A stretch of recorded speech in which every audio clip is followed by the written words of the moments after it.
catastrophe known as the event engendered chaos among the unsuspecting populace. Reaping the already tenuous ties that human beings shared with one another, panic ensued and conviviality was hastily subverted by hostility. The world's foundations crumbled upon defenseless citizens, as lives were snuffed in the modicum of time that it would take for them to blink the ash of falling skyscrapers from their lashes. This is the way the world ended, civilizations in shambles, psyches fractured, and death looking to suffocate any survivors in its cold embrace. I Am Alive occurs 1 year after the US has been sundered by the event.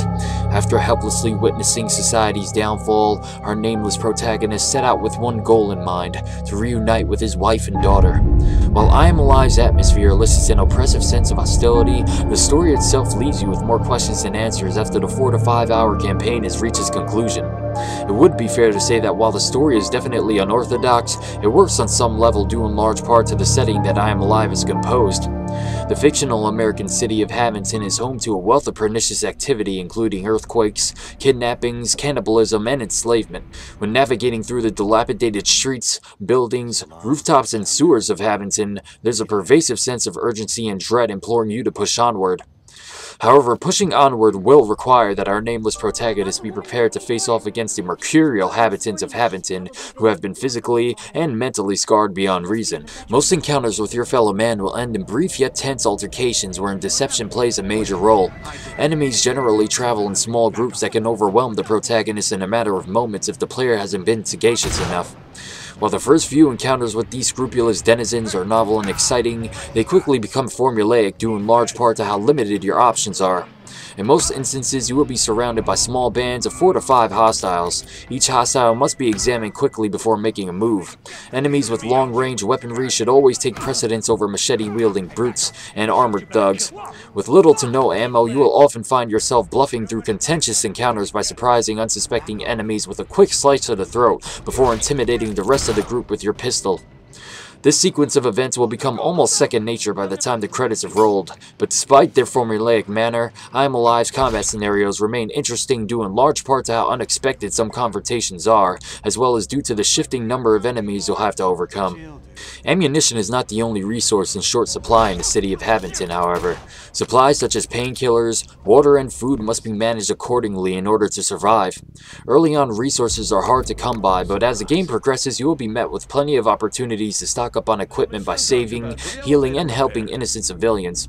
While these side activities are welcome due in large part to how well they flesh out I Am Alive's already saccharine atmosphere, they also work in detracting from the survival feel that this title is attempting to provide players due in large part to how easily resources can be accrued. Stamina replenishing items are especially detrimental to the climbing and platforming sequences, successfully suppressing any sense of tension and danger that these sequences provide early on in the game. The stamina gauge, which slowly depletes during physical exertion, is almost completely inconsequential an hour or so into this title. It's hard to feel alarmed watching the meter drain when you can take ramen noodle breaks while hanging off crumbling skyscrapers in order to replenish it. The climbing sections can also feel desultory and somewhat unresponsive from time to time. There are plenty of instances where performing a jump whilst hanging can become an issue due to misread button inputs. This issue extends to I Am Alive's combat scenarios, most notably when it comes to the bow and arrow, which will fail to discharge every so often. This can become particularly damning in the midst of heated confrontations where execution must be quick and precise. Readying your bow for a kill shot just to have it retract itself moments later can lead to unwarranted deaths and frustration. In spite of its technical flaws, I Am Alive's gameplay experience is particularly mnemonic due in large part to its similarities to old-school survival horror titles. Proper resource management, trial, error, and experimentation are imperative for success, and the atmosphere has been constructed well enough to elicit just enough strain to make survival feel like a fleeting fantasy. I Am Alive is a title that will only appeal to a specific kind of gamer. If you enjoy experiences that strip amenity for confinement, distress, and oppression, I Am Alive will keep you satisfied throughout its brief yet addictive campaign. While it may feel somewhat abrupt, unpolished, and capricious, it seems as though the developers of this title were trying to create something novel yet familiar.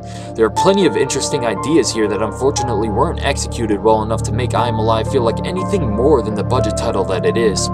Even so, I enjoyed my time playing through I Am Alive thoroughly and will be awarding it a 6 out of 10. For only $15, it's more than worth the price of admission, especially if you're a completionist. Finding all of the survivors and completing the game on its highest difficulty should add at least 3 or 4 more hours to your overall gameplay time, but don't be surprised if you find yourself thinking about what the game could have been had the developers had a larger budget and more resources at their disposal. With that said, I hope that you all enjoyed my review of I Am Alive. Thank you for watching, and I hope to hear from you in my next one.